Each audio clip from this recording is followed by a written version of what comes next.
Jest jak zawsze sam środek nocy. Jest bardzo ciepło, dlatego że jestem w mieście aniołów. Mam chwilę, parę minut, a to znaczy, że czołóweczka i gadanko.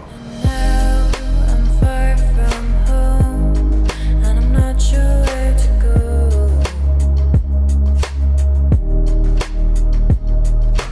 Dobry wieczór. Witam Was wszystkich bardzo serdecznie w kolejnej nocnej edycji niecodziennego vloga. Dzisiaj jak zawsze trochę poważniejsze, dzisiaj myślę bardzo osobiste, może nawet trochę smutne spotkanie, trochę inaczej niż zazwyczaj. Najpierw źródło, skąd się wzięło to, o czym chciałbym Wam dzisiaj opowiedzieć.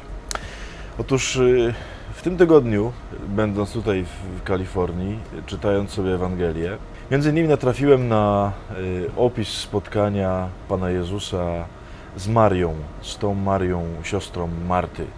Jak doskonale pewnie wiecie, Pan Jezus był z tą kobietą w jakiejś niesamowitej relacji. Otóż Ewangelia sama mówi o tym, że Pan Jezus miłował Marię, miłował Martę i ich brata Łazarza. To byli jedni z Jego najbliższych przyjaciół. Z Marią, myślę, łączyło go coś zupełnie szczególnego. Maria była tą, która siedziała u Jego stóp i wsłuchiwała się bardzo uważnie w Jego słowa. To na jej słowo Pan Jezus wskrzesił Łazarza. Wreszcie ona wykonała względem Niego bardzo, bardzo intymny gest na tej słynnej uczcie w Betanii, o czym mam nadzieję pamiętacie. I takie pytanie mi się zrodziło, myśląc sobie o tej relacji. Dlaczego tak mało? W sensie, dlaczego w Ewangelii jest tak mało śladów tej przyjaźni, tej miłości, bo tak trzeba to nazwać. Są tylko 3 króciutkie wzmianki. I potem zacząłem myśleć trochę szerzej. Podobnie jest z Maryją. Również bardzo niewiele jest momentów i fragmentów Ewangelii, które by o niej opowiadały, a już nawet wszystkie te, które są, opowiadają bardzo skąpo. Bardzo, że tak powiem, tak skrycie, tak delikatnie. Nawet czasem się nam zarzuca, to czasem mówią nasi bracia protestanci, że gdyby Maryja była kimś tak ważnym, no to byłoby znacznie więcej o niej w Piśmie Świętym. I muszę powiedzieć, że dla mnie jest dokładnie odwrotnie. To właśnie te najważniejsze, te najbardziej intymne, najbardziej skryte relacje Pana Jezusa z ludźmi są najskromniej opisane w Ewangelii. Mam takie wrażenie, jakby Pan Jezus, że tak powiem, specjalnie poprosił Ducha Świętego, który potem będzie kierował tymi, którzy będą pisali Ewangelię, żeby, że tak powiem, schował te rzeczy. Żeby nie pozwolił, żeby za dużo z tego wyszło na jaw.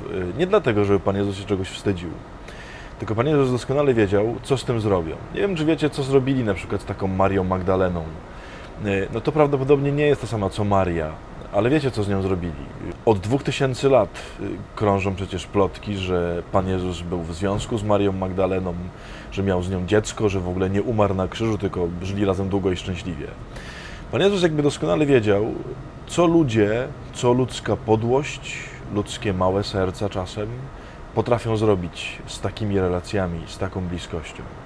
I też nie będę ukrywał, że jakoś ta Ewangelia i to, co sobie zacząłem czytać i o tym myśleć, jakoś jest tam też związane z tym, co mi się ostatnio przydarzyło, gdzie dałem ludziom dostęp trochę do jakiegoś tam skrawka mojego serca. No i się stało to, czego się można było spodziewać. Ludzie to wzięli, ich małe serca na to spojrzały małymi sercami, małymi wymiarami, obrzygali to, podeptali i wyrzucili. Dlaczego o tym wszystkim mówię? Kochani, jest taki rejon serca, jest taki poziom pewnego przeżywania tego, co się dzieje we wnętrzu człowieka, jest taki poziom miłości, jest taki poziom odczuwania świata, którego nie da się przekazać na zewnątrz, którego oczywiście można ślady zostawić, którego można ślady ludziom dać, próbować komuś o tym opowiedzieć, próbować kogoś zaprosić do własnego świata, ale są takie rejony serca, których się przekazać po prostu nie da. Tu mi się też od razu przypomina inny fragment Ewangelii, ten fragment o pannach głupich i mądrych, jeżeli pamiętacie. Tam jest ten moment, kiedy głupim pannom brakuje oliwy i one proszą te mądre, żeby im dały trochę własnej oliwy. I one mówią, że nie mogą. Ja pamiętam, jak byłem gdzieś tam jeszcze w szkole podstawowej i sobie czytałem ten fragment, gdzieś tam na jakiejś katechezie chyba w szkole, katechetka o tym mówiła. to mi się wydawało, Boże, czemu tam te panny mądre są takie skąpe, czemu one nie chcą dać? Potem, będąc już w zakonie, znalazłem komentarz jednego z ojców Kościoła, który napisał, że ta oliwa to jest wnętrze serca ludzkiego. To jest jakby coś, co jest najgłębszą istotą tego, czym jest serce człowieka. A tego się nie da drugiemu człowiekowi przekazać. To nie jest tak, że ktoś może do mnie przyjść i powiedzieć, ojcze, weź mi daj, nie wiem, 3/4 Twojego serca, czyli Twojego przeżywania, Twojego patrzenia na świat, Twojej wrażliwości, Twojej wiary, Twojej miłości, Twojej intymności z Bogiem i tak dalej i daj mi to. Tego się nie da zrobić. Nie da się tego temu komuś przekazać, nie dlatego, że się nie chce, tylko to jest po prostu nie do zrobienia, bo każdy ma tylko swoje. I jest takie miejsce w sercu, którego, że tak powiem, trochę trzeba strzec. Ja generalnie oczywiście, tak Wam to zawsze to mówię, uważam, że trzeba jak najwięcej ludziom dawać i trzeba ludzi dopuszczać do jak największych rejonów własnego życia i serca. I im bardziej jesteśmy, że tak powiem, gościnni sercem, im bardziej jesteśmy otwarci sercem, tym lepiej. Ale jest taki rejon, którego nie da się przekazać.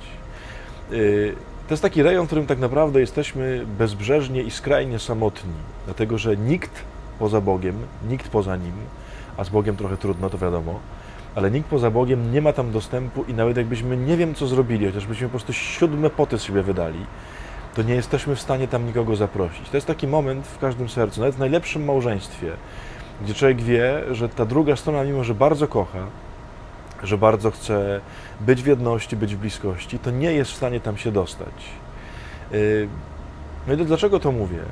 Chciałbym, żebyście po pierwsze poszukali tego we własnym sercu, żebyście mieli świadomość, że macie takie miejsca, takie rejony, takie momenty, takie swoje rzeczywistości sercowe, które są tylko wasze.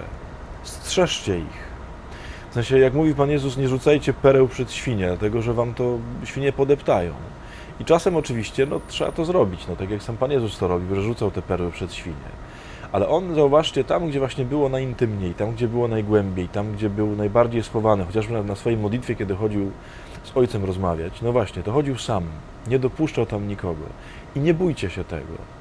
Nie bójcie się tego, takiej samotności w tym, że macie takie coś, czego nie jesteście w stanie nikomu przekazać.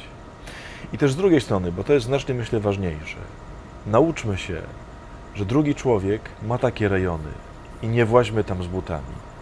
Ja sam to zrobiłem prawdopodobnie w życiu niejednokrotnie, dlatego że jako spowiednik, jako ksiądz często się spotykam z tym, że ludzie przychodzą do mnie i powierzają mi swoje największe sekrety. Powierzają mi najgłębsze tajemnice, jakie są w ich sercach. Ja oczywiście ze swoją bezbrzeżną mądrością próbuję tam wejść i im to poustawiać. I oczywiście jest taki rejon, gdzie mogę to zrobić. I tak samo wy, kiedy ktoś wam daje dostęp do siebie, jest taki rejon, gdzie możecie mu pomóc, gdzie możecie go nakierować, gdzie możecie go naświetlić, gdzie możecie mu różne rzeczy, nie wiem, pomóc mu tam. Ale są takie rejony, gdzie po prostu się nie wchodzi. Nawet jeżeli widzisz, że ktoś to otwiera, to trzeba mieć na tyle pokory, żeby umieć sobie powiedzieć, ja tego nie rozumiem. Ja nie jestem w stanie zobaczyć, co się dzieje w Twoim sercu. Zostawiam to Tobie i Panu Bogu. Kochani, to jest wielka zdolność, że tak powiem, nie wchodzić z ucioranymi, z ubłoconymi buciorami do czyjegoś serca. Nauczmy się tego, takiej delikatności względem tych takich najgłębszych, najbardziej intymnych tajemnic drugiego człowieka. Jeżeli ktoś nam da tam dostęp, okej, to z delikatnością bądźmy tam, gdzie nam ten dostęp daje, ale nie róbmy nic więcej. Nie oceniajmy tego jego serca, nie narzucajmy na to serce swoich własnych przemyśleń, swojego własnego pojmowania, dlatego że to jest jego serce i to jest wielka zdolność nie pakować się tam z butami. Bardzo chciałbym się tego nauczyć i szczególnie wtedy, kiedy właśnie ludzie przychodzą do mnie z tajemnicami, ze spowiedzią, ze swoimi ogromnymi tragediami, grzechami, cudownościami, fascynacjami. Chcę się nauczyć takiej delikatności, żeby tam nie deptać tego, co nie moje, tego, co jest tylko tej osoby i Pana Boga. Ty masz takie rzeczy, które są tylko Twoje i Pana Boga i nikomu nic do tego. Now I'm far from home. Oj.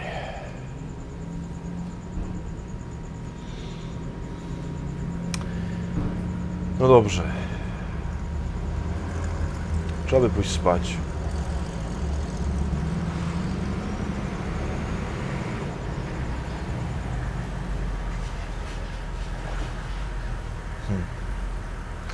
To jest właśnie taki moment, kiedy teraz we mnie w środku mi się rodzą jakieś myśli i wiem, że one są nieprzekazywalne i nawet wam nie będę próbował o tym opowiadać.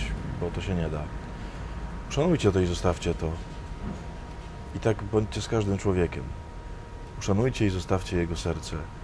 Jego piękne, niepowtarzalne, jedyne serce, któremu Bóg ukształtował i tylko On ma tam klucze. Nie wchodźmy tam. To ja sobie zostanę z tym, co mam w sercu i z Panem Bogiem sobie z tym pobędę. I to będzie najlepsze wyjście. Dobranoc.